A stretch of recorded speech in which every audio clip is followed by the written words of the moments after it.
graça e a paz do Senhor Jesus esteja com você e com toda a sua família.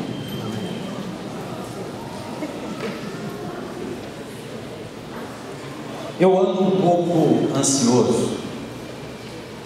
Isso é pecado. Eu também ando um pouco indignado. Isso também é pecado. Eu estou um pouco ansioso hoje por causa dessa mensagem, porque o que eu pretendo falar aqui, o que eu pretendo trazer para os irmãos, é uma opinião minha, baseada nas Escrituras, sim, mas não deixa de ser uma opinião minha. Você tem o direito de discordar da minha opinião, você pode discordar da minha opinião. Isso me deixou ansioso, mas eu ando indignado por outros motivos. E quando eu falo de indignação, eu estou pensando basicamente em injustiças.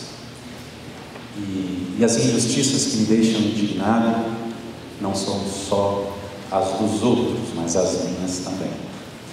Então eu vou orar nesse momento, pedindo que Deus abençoe você, me abençoe, e que a gente possa, depois desse tempo de reflexão, chegar a algumas conclusões como igreja, como povo do Senhor.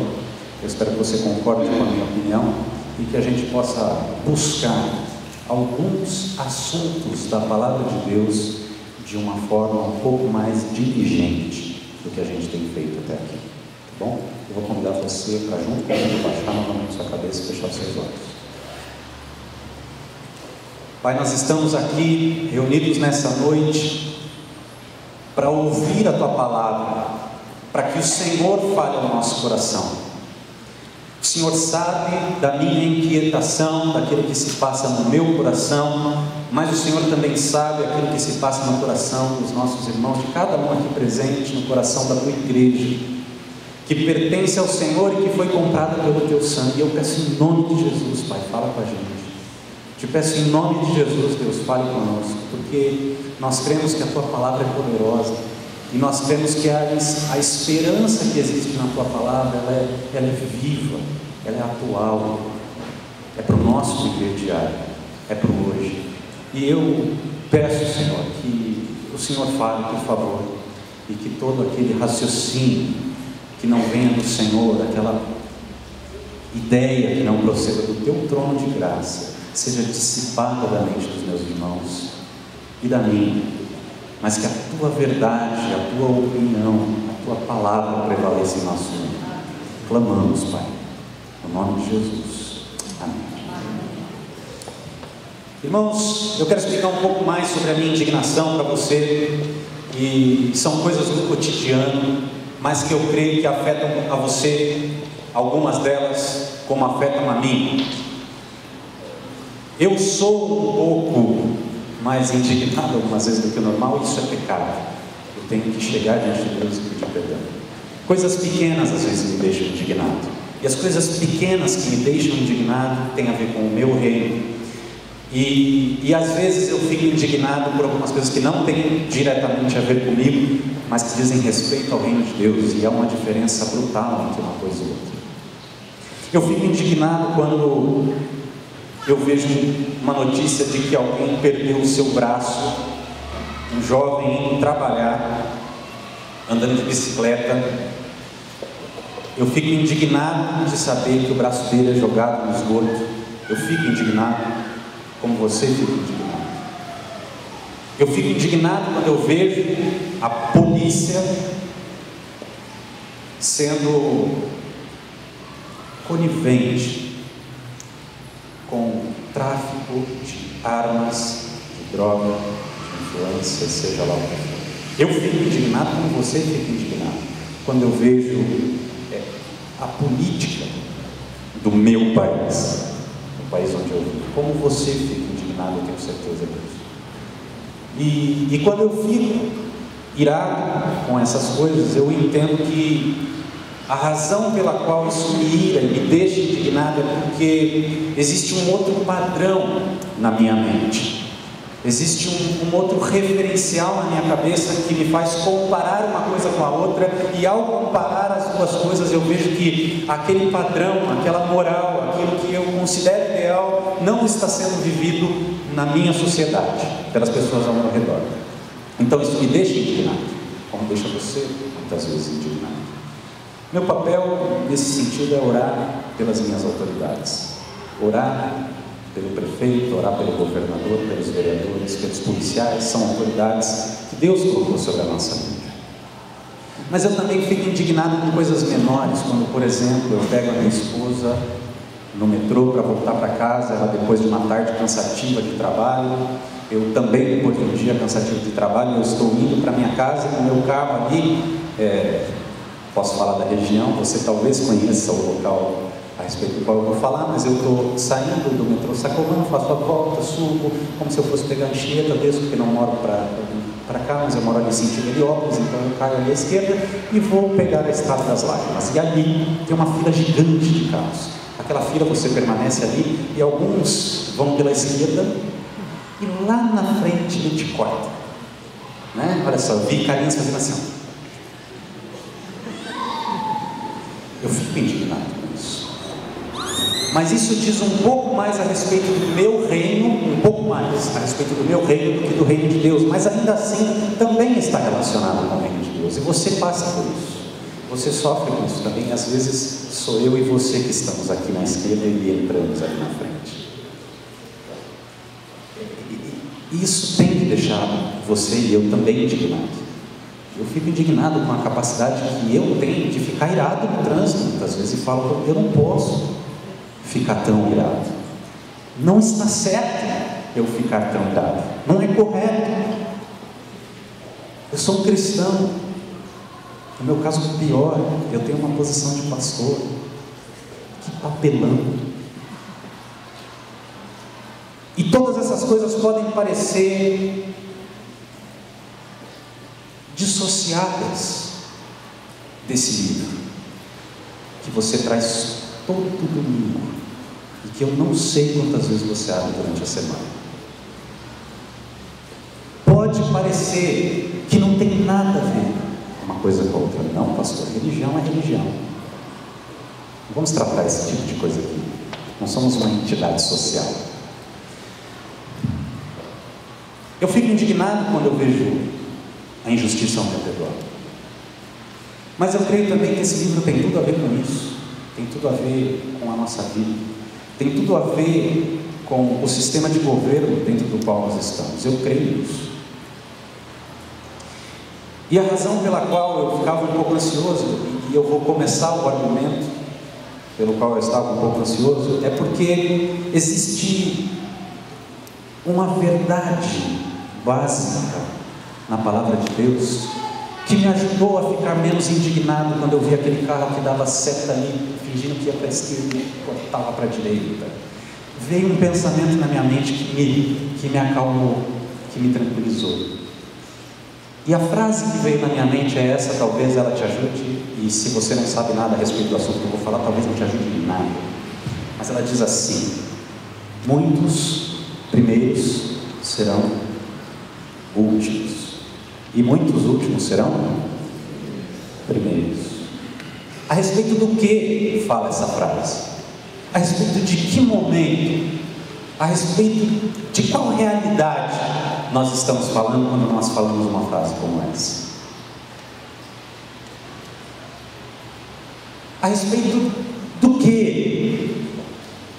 Você sinceramente pensa num futuro no qual os últimos serão, nesse sentido, os primeiros? Isso traz a você alguma esperança? Você pensa em algum fato? Ou tudo isso é efêmero demais, é algo distante da sua realidade, é algo que você não pode tocar, não pode palpar e que não te traz nenhuma esperança? Porque quando eu estou falando isso, eu estou pensando em algo específico, e eu peço que você abra sua Bíblia em Atos, no capítulo 1. Eu penso numa verdade que tem trazido esperança para o meu coração, e eu espero do fundo do meu coração que traga esperança para o seu. Atos, capítulo 1. Ao mesmo tempo que você encontra Atos, capítulo 1, encontre também o capítulo 28 de Atos. E nós vamos ler dois trechos no livro de Atos, o capítulo 28 e o capítulo 1. Primeiramente no capítulo 1,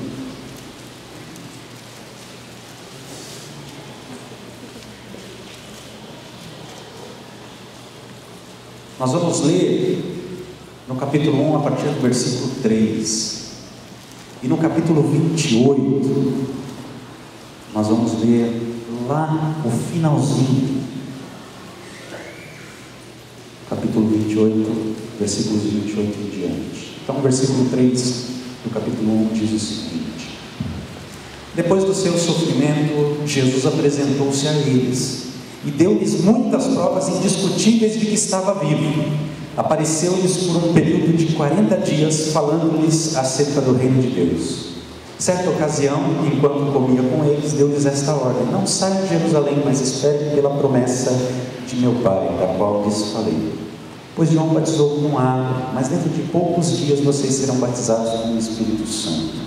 Então, os que estavam reunidos lhe perguntaram: Senhor, é neste tempo que vais restaurar o reino a Israel?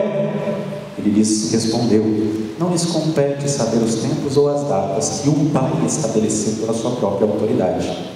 Mas vocês receberão poder quando o Espírito Santo descer sobre vocês, e serão minhas testemunhas em Jerusalém, em toda a Judéia e Samaria e até os confins da terra. E nós vamos agora para o capítulo 28, versículo 28.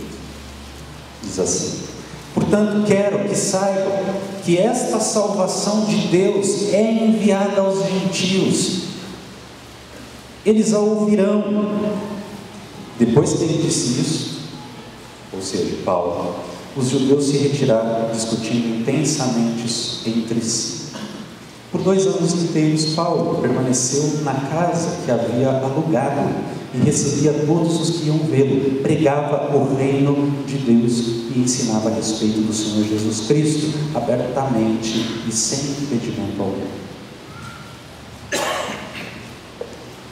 Esses 2 textos que nós lemos falam a respeito de um tema que foi central na vida de Jesus: o reino de Deus. Esse tema é central e depois da sua ressurreição, Jesus falou durante 40 dias sobre o reino de Deus. Depois disso, você vai ver durante o livro de Atos os discípulos falando sobre o reino de Deus. E ao final do livro de Atos, você vai ver no capítulo 28, versículo 28 em diante, Paulo falando sobre o reino de Deus. O que você sabe sobre o reino de Deus? Quantas verdades a respeito do reino de Deus te trazem alegria hoje? Quando eu olhei para mim e vi o quão pouco eu sabia, eu fui ler, fui estudar, fui entender.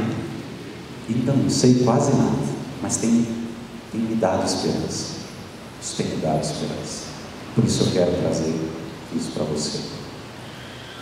Irmãos, a parte da minha opinião que eu queria dar para você é a seguinte: nós tivemos em 1517 um evento na história, correto? Você se lembra? Você se lembra? Houve um homem que chegou numa catedral e afixou suas 95 teses. 95, acertei? Ok. Essas teses falavam sobre salvação. A partir daí começou uma reforma, que nós demos o nome de Reforma Protestante, que criou uma série de igrejas, dentre as quais a Congregacional é uma delas. Você é resultado daquele evento na história. E o livro, a carta que foi emblemática dentro de todo esse movimento foi a carta de Paulo aos Romanos. Foi a carta com a qual Lutero se converteu. E ali, nesse tratado que Paulo faz aos Romanos, nessa carta tão valiosa que nós estamos estudando aqui na escola dominical, nós vemos claramente o Evangelho de Deus demonstrado. os fundamentos, as bases, aquilo que é fundamental, aquilo que difere da religião que nós vemos ao nosso redor. E naquele momento a igreja estava bem perdida, ela não sabia mais quais eram os caminhos que podiam levar aos céus. Na verdade, ela não sabia nada, porque não sabia que o caminho é Cristo. E então, de lá para cá, a igreja vem martelando em algo que é fundamental. Sim, é fundamental. A salvação é pelas obras? É pela graça, por meio da fé. Não é isso, tá bom? A salvação é pela graça, por meio da fé. O instrumento da graça é a fé. As pessoas ouvem isso e a gente debate sobre isso, e nós já debatemos tanto, nossos antepassados debateram tanto sobre isso, porque existia na igreja medieval a ideia da meritocracia, a ideia de que para você chegar aos céus você precisa merecer, você precisa fazer por onde, você precisa ter uma atitude que te leve então a passar pouco tempo no purgatório, para que então você possa pagar pelo restante dos seus pecados e então você vai para o céu. Essa ideia ainda presente no nosso meio nos faz bater de frente com essa ideologia, brigar com isso e contra, isso está correto. Mas eu creio também que nessa batalha pela fé, nós deixamos de lado elementos que compõem também a pregação do Evangelho. Ok, a pregação deve ser baseada na graça, por meio da fé, não por obras para que ninguém se glorie. Mas as boas novas que Jesus pregou eram as boas novas do reino de Deus. Quantas verdades você e eu sabemos sobre o reino de Deus? Jesus passou 40 dias falando sobre o reino de Deus com seus discípulos, e isso suscitou uma pergunta no coração deles: Senhor, quando é que vais restaurar então o reino a Israel? É agora? Quando o Senhor falou aí que vai descer sobre nós o Espírito Santo, é isso? Não vos compete saber as datas que foram estabelecidas por meu Pai. Mas, irmãos, não vos compete saber as datas, não é para esquecer o reino de Deus. E essa é a minha opinião. É aqui que eu deixo você discordar de mim. Pode discordar, mas eu creio que a gente não tem estudado suficientemente o reino de Deus, de forma que isso possa trazer alegria e esperança para você hoje, para você que está lutando hoje com os problemas na sua casa, na sua empresa, no dia a dia. Eu creio que nós não falamos o quanto nós deveríamos, e eu já leu logo no início aqui do louvor um texto sobre o reino de Deus. Dentro disso, irmãos, eu comecei a ler a respeito do reino de Deus e percebi que a coisa não é de fato tão fácil assim de entender. Não é. Isso é mais legal ainda, porque me humilha e me faz chegar com um espírito de humildade diante do Senhor. E eu lia durante essa semana o profeta Isaías, e em alguns momentos eu tive que clamar: Senhor, por favor, abre o meu entendimento, para que eu possa compreender o que diz respeito ao reino nesse texto que eu estou lendo, o que diz respeito à volta do Senhor. Me ajuda a entender os termos, me ajuda a entender o que o Senhor está planejando, o que é Gog e Magog. Eu li o Apocalipse também, olha que coisa que eu fui fazer, eu fui ler Apocalipse, né? Deixa fechado o Apocalipse, né? Afinal de contas não dá para entender quase nada. Aí eu estava lendo o capítulo 19, 20, 21, 22, é lindo, eu pisei nas nuvens, mas eu falei: não, mas eu preciso entender melhor do que ele está falando. Quem que é Gog e Magog? Está falando do que, né, pastor? Irmãos, eu creio que nós minimizamos de uma forma a mensagem do Evangelho, minimizamos tanto para deixar simples, para que qualquer um possa entender, para que uma criança possa entender, e nós Chegamos naquelas parábolas sobre o reino de Deus e a gente fala: amém, olha que bonitinho, a sementinha ficou pequena, ficou grande, olha só, que joia, glória a Deus. Tudo isso fala sobre o reino de Deus. E a gente pula. Quantas vezes eu olhei para as parábolas e falei: Senhor, eu não entendo. O que isso quer dizer? Se você entende todas as parábolas, venha aqui durante a semana me explicar, por favor. Estou te pedindo, venha. Mas se você não sabe, como eu não sei tantas coisas, vai estudar. Desculpa a grosseria, tá bom? Vai estudar. O que tem a ver com a tua vida? Tem a ver com a tua segunda, tem a ver com a terça, tem a ver com a quarta, quinta. Mas existe um texto que me animou no meio disso tudo. Caso vocês não saibam, o profeta Zacarias, ele pregou mais ou menos no ano 520 a.C., depois do exílio de Israel. Israel foi para o exílio e voltou. Na sua volta, o profeta Zacarias pregou, e na sua mensagem nós vemos uma série de visões, 8 visões que ele tem durante a noite, né? E aquelas visões são extremamente enigmáticas, e algumas delas você confunde com Apocalipse, e você fala: será que tem a ver com a gente isso aqui? Até que você chega dos capítulos 9, 10, 11 e 12, e do 9 ao 12 fala sobre o reino do Senhor Jesus. E eu fiquei lendo aquilo e pensando: Senhor, por favor, me ajuda. Mas um versículo me animou quando eu comecei a olhar para Zacarias, e foi o versículo 2 do primeiro capítulo. Não precisa ler, você pode anotar ele depois. Mas Deus falou assim para o povo: voltem para mim e eu me voltarei para vocês. Quando Jesus ensinou os discípulos a orar ao Pai Nosso, disse: venha a nós o teu reino. Quando você ora: venha, Pai, venha a nós o vosso reino, o que você pensa?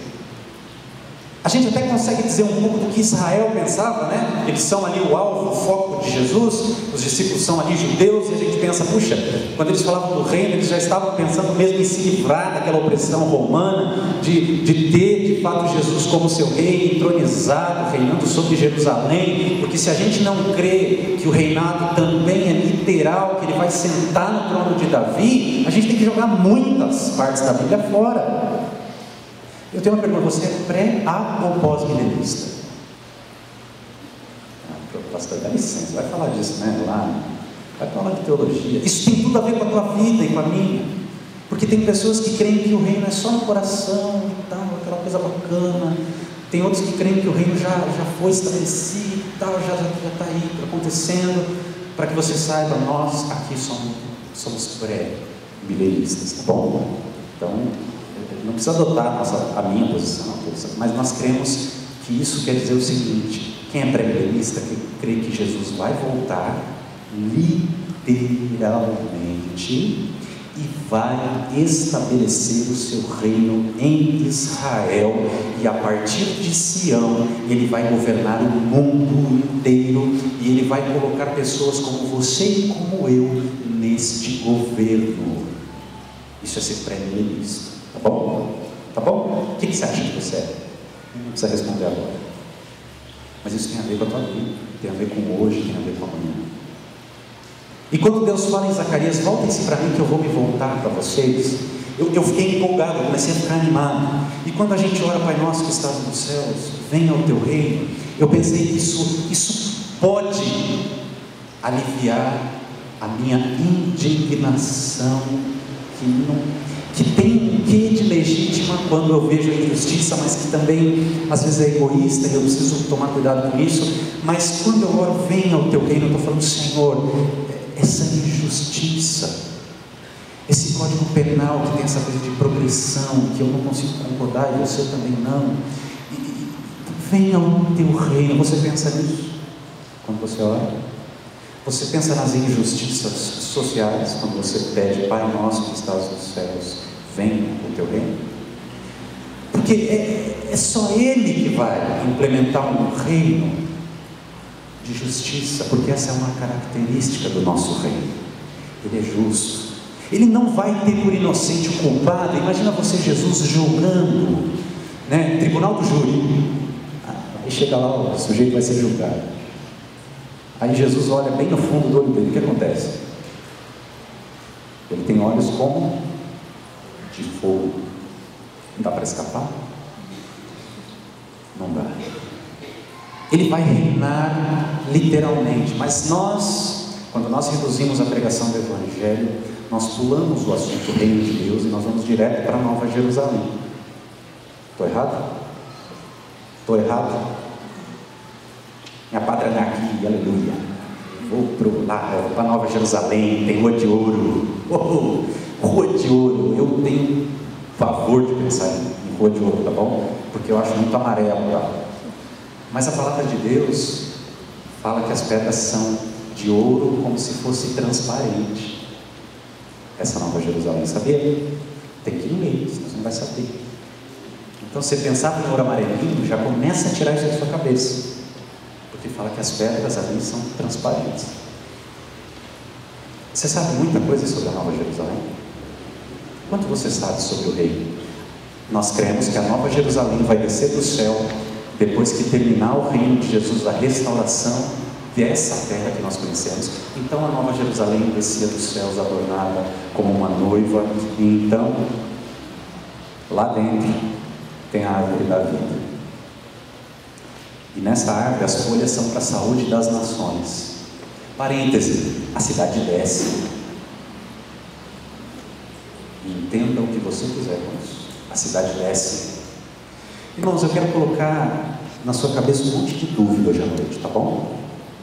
Esse é o meu objetivo. Se você sair daqui falando, nossa, eu preciso entender porque eu também não entendi nada, eu vou ficar feliz. O que quer dizer, venha o teu reino? Quantas vezes Jesus falou sobre o reino? Irmãos, a palavra de Deus também divide a história em séculos. Séculos. Você já viu isso? Já leu isso? Porque aquele que governa o presente século. Esse é um século mau. Tá bom? O século no qual nós vivemos é um século mau. Demas, amigo de Paulo, amou o presente século e deixou ele lá. O presente século tem a ver com o sistema no qual você e eu estamos inseridos. Um sistema totalmente centrado no homem, um sistema que tem no homem a sua máxima expressão, um sistema que visa fazer com que você como indivíduo seja exaltado, seja colocado na mais alta posição e que você seja o centro do universo. Esse é o presente século no qual nós vivemos, que oferece para você todo tipo de prazer, que oferece para você todo tipo de satisfação, que oferece para você todo tipo de promessa, de que você com a sua casa própria, com o seu carro próprio, com algumas coisas a mais, você vai ser feliz. Este é o presente século. Mas a Bíblia fala de um século vindouro, e o século vindouro tem outras características, tem outra ética, tem outros valores, e o século vindouro é a respeito do qual nós estamos falando nessa noite. Quando nós pensamos no século vindouro, temos que lembrar que 1 Timóteo 1,17 fala que o nosso Senhor é o Rei dos séculos. Mas dentro desse assunto nós também vivemos um dilema. Nós chamamos esse dilema dentro da teologia de já, mas ainda não. Você já vai entender. Quando nós falamos que o reino de Deus já está entre vós, e quando Jesus falou isso, o que ele quis dizer? Jesus várias vezes disse isso aos discípulos. Olha, se eu faço milagres, você vê que os cegos veem, os coxos andam, então é chegado a vós o reino de Deus, o reino dos céus. Mateus fala reino dos céus também. Está falando do mesmo assunto. Ou seja, que a presença do Senhor Jesus inaugurou, de uma certa forma, o termo melhor é esse, ele inaugurou o reino. Por quê? Porque onde o rei está presente, ali já começa a se ver características do reino.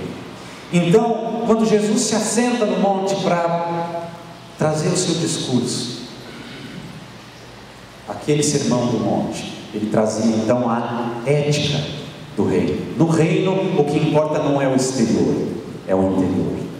No reino, enquanto nesse sistema o que é aparente é o que domina, no reino é o que é interior que vai prevalecer. Porque aquele que sonda o inescrutável estará governando. Aquele que nós clamamos, aquele a quem nós dirigimos nosso coração enquanto oramos, será o rei. Ou seja, que o rei já começou a implantar o seu reino. Mas nós vemos também que Jesus foi até a direita de Deus, para lá permanecer com um objetivo, para preparar lugar até que Ele volte. Ele está trabalhando, Jesus está trabalhando. E Deus convocou Jesus, após sua vitória, a sentar-se à sua direita, até que eu ponha os teus inimigos como estrado dos teus pés. Jesus, qual será o último inimigo a ser derrotado? A morte. Nós cremos que a morte será derrotada no fim desse milênio, desse reino. Está confuso? Se não estiver, então você sabe muito do reino, e eu fico feliz. Mas talvez você não saiba muita coisa. Sabe quando o reino começará de uma forma um pouco mais literal, com a vinda do Senhor Jesus? Sabe qual evento na palavra marca esse dia? O soar da 7ª trombeta. Quando soar a 7ª trombeta, então o Senhor Jesus virá, e o reino será para sempre do nosso Cristo, do nosso Senhor. Irmãos, eu quero deixar algumas informações aqui que possam trazer ao seu coração a curiosidade de conhecer melhor esse reino. Tem um trecho que diz assim, na palavra do Senhor: então aparecerá no céu o sinal do Filho do Homem, e todas as nações da terra se lamentarão e verão o Filho do Homem vindo nas nuvens do céu com poder e grande glória. E Ele enviará os seus anjos com grande som de trombeta, e estes reunirão os seus eleitos dos 4 ventos, de uma extremidade até outra dos céus. Você crê que num abrir e fechar de olhos nós podemos estar na presença do Senhor Jesus?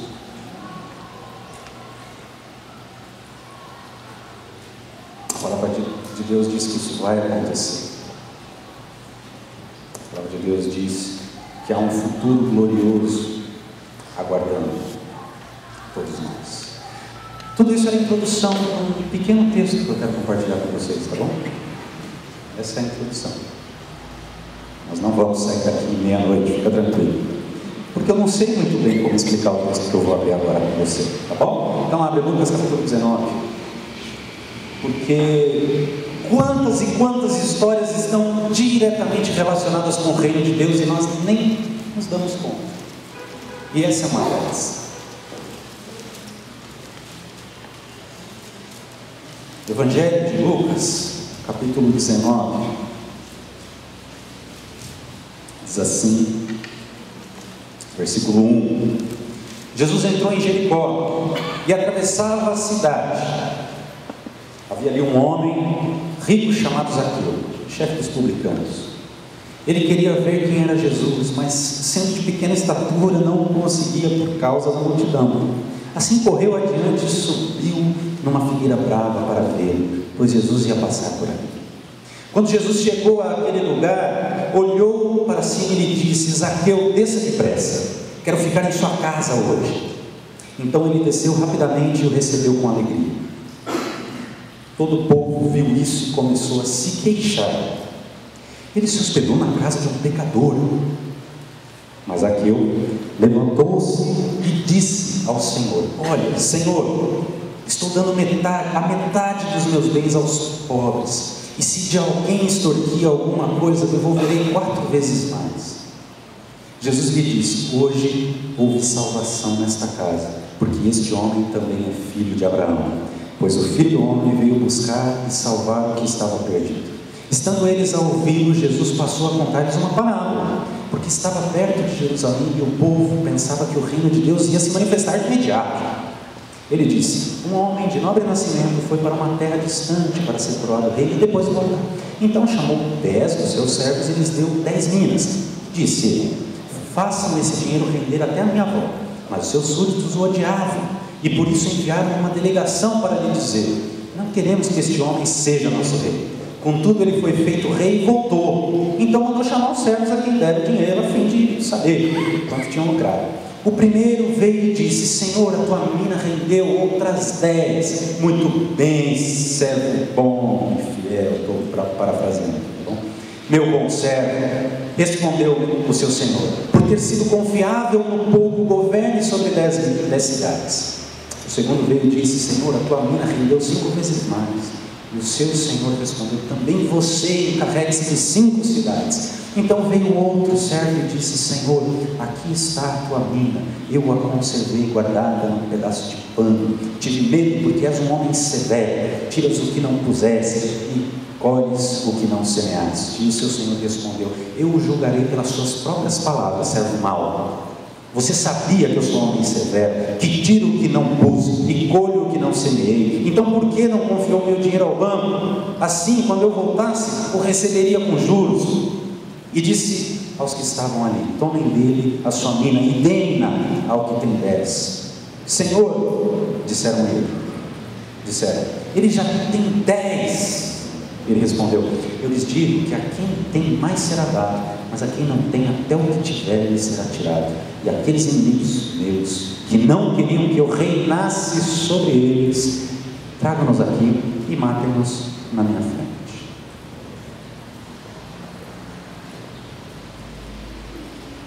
A gente até canta, né? O pessoal gosta de cantar aí, como Zaqueu, aí começa a cantar, bacana, tal. Mas a história de Zaqueu precede um ensino importantíssimo sobre o reino. E mais do que entra na minha casa, entra na minha vida pura, pode cantar, tá bom, não gosto também, acho a melodia bonita dessa música, mas o ensino principal aqui é que Zaqueu, sendo cobrador de impostos, ele era injusto, ele era chefe dos publicanos, ele sabia que ele havia extorquido dinheiro, ele sabia que ele era injusto. Então ele falou o seguinte: olha, Senhor, diante de tudo que o Senhor está falando, eu vou dar tudo que eu tenho para os pobres, metade do que eu tenho, e a outra metade eu vou pagar aqueles que eu sei que eu roubei, vou restituir 4 vezes mais. Então Jesus fala: olha, está aqui um filho de Abraão, porque ser filho de Abraão é isto. E Jesus, ao dizer essas coisas, ele logo em seguida propõe uma parábola. E nessa parábola nós vemos ele entregando, então, confiando aos seus servos alguns talentos.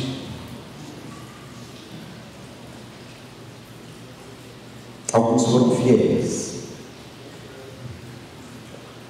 E aquela mina que ele entregou, rendeu outras 10. E os talentos aqui, a ideia de um tesouro que Deus deu para alguém cuidar, é algo bem presente nos nossos cultos, a gente fala sobre isso. Mas a consequência disso qual foi? Ser colocado sobre 10 cidades. Eu creio, eu tenho a impressão, você pode me corrigir um dia se você vê que eu estou errado, mas eu tenho a impressão que a coisa aqui é bem literal. Com isso eu quero dizer o seguinte: você que é fiel a Cristo hoje no pouco, é bem provável que você seja responsável no reino de Deus por muita coisa. É bem provável que numa cidade como essa que nós vivemos, você que foi fiel no pouco, seja eleito para quem sabe uma subprefeitura, ou a prefeitura, ou o governo do estado, porque é disso que ele está falando. Um governa sobre 10, outro governa sobre 1, outro governa sobre 5. Essa é a ideia, até que seja restaurado o domínio que foi perdido no Éden. Eu creio que o reino de Deus é literal. Eu creio que ele começa assim com a vinda de Cristo, a sua primeira vinda, e eu creio sim que ele vai se tornar ainda visível a esses olhos, aos teus olhos, quando ele vier reinar neste mundo, a partir de Jerusalém, para todo mundo. Se você não crê nisso, talvez ficará difícil você pensar em algo que possa te dar esperança no meio disso aqui. Pensar em um céu que você ainda não faz ideia de como vai ser. Isso tem me ajudado. Mas mais do que tudo, a garantia de que nós estaremos face a face com Jesus é uma certeza no reino de Deus. Imagine você ser governado por aquele que morreu na cruz no seu lugar. Ele literalmente governando, dando ordens, construindo pontes, levando água para o Nordeste, coisas práticas, coisas reais. Eu creio que é isso que a Bíblia propõe, que um reino que é literal está reservado, e se formos fiéis, reinaremos com ele. Agora isso tem implicações também. A pergunta é: o presente século tem tanta importância para você hoje, que o reino vindouro é algo que não te interessa? Será, naquele momento em que a gente tem que ser honesto no pouco, no detalhe, você está pensando no reino que começa, nós cremos, com a vinda de Cristo, que não termina mais, mesmo depois do juízo final? Nós cremos que o reino continua. Você crê que esse reino é mais importante dentro das suas decisões? Ou você está preocupado com aquela conta que está vencendo e eu não estou vendo, eu preciso pagar minha conta, se eu preciso mentir? Isso aí, paciência. Quando você pensa no que é verdadeiro, no que é puro, justo, que é aquilo que o seu rei vai valorizar no seu reino, isso toca o seu coração ou não? Porque existe uma outra realidade dentro das parábolas do reino de Deus. Muitos são convidados, mas alguns deles, como na parábola que nós lemos hoje antes do início do louvor, dizem: sabe o que é, Jesus? Eu tenho que cuidar, eu acabei de comprar uma junta de bois. Aguenta aí, eu já volto, Senhor. Bom? Aí o outro fala: não, o Senhor sabe como é, eu acabei de casar. Eu acabei de casar, eu me comprometo mais com o Senhor quando passar a lua de mel. Não, Senhor, veja bem, é que temos problemas de família aí e tal, e domingo à noite, justo domingo à noite eu tenho que resolver essas coisas. Não, sabe o que é? É que se eu falar de Jesus no meu trabalho, a galera lá fica falando que você é muito, chilita e tal. Não, Jesus sabe o que é? Eu ainda tenho 15 anos, 14. Esse negócio aí de, servir a Deus de verdade, não tem graça. Eu tenho muito que viver, depois eu prometo que eu vou me comprometer com o Senhor. Quantas são as desculpas que eu e você damos dia a dia para deixar de lado as coisas do Senhor? Eu fiz uma pergunta hoje na minha classe e eu me assustei. Eu estou decepcionado com a resposta. Eu perguntei: quantos de vocês já leram a Bíblia inteira? Quase ninguém. Não vou falar ninguém, quase ninguém. Acho pastor, é fácil falar, o senhor trabalha na igreja, né? O senhor trabalha ali a Bíblia. É verdade, eu tenho que ler a Bíblia. Aí de mim se eu não ler a Bíblia. Mas, irmãos, quando eu comecei a me apaixonar pela Bíblia, eu não era pastor. Eu não estava no seminário. E o Senhor colocou o desejo ali de mergulhar na palavra de Deus e descobrir os mistérios. E, ironicamente, eu perdi o interesse pela palavra depois do seminário, não antes. Isso é uma vergonha. E, pela graça de Deus, eu estou recuperando o amor pela palavra. E se você tem preguiça de ler a Bíblia, de falar com o seu Deus, de pensar nas coisas do reino, eu tenho certeza que Ele vai ter vergonha de você, vergonha de olhar no seu rosto quando Ele vier, vergonha, tenho certeza absoluta.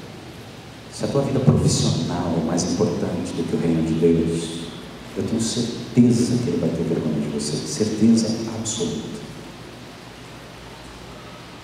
Se os teus planos particulares são mais importantes do que Ele e o seu reino, as coisas que dizem respeito a Ele, eu tenho certeza que Ele vai te negar diante de Deus e falar: Pai, esse eu não conheço. Porque nem todos que eram de Israel são Israel. E eu tenho certeza absoluta que nem todos que estão aqui dentro nessa noite são igreja. E eu sei que é duro falar isso, mas eu quero que você pense: talvez você não tenha parte no reino. Talvez. Você pode dizer. Mas pela probabilidade, pelo número de pessoas que estão aqui, alguns que aqui estão,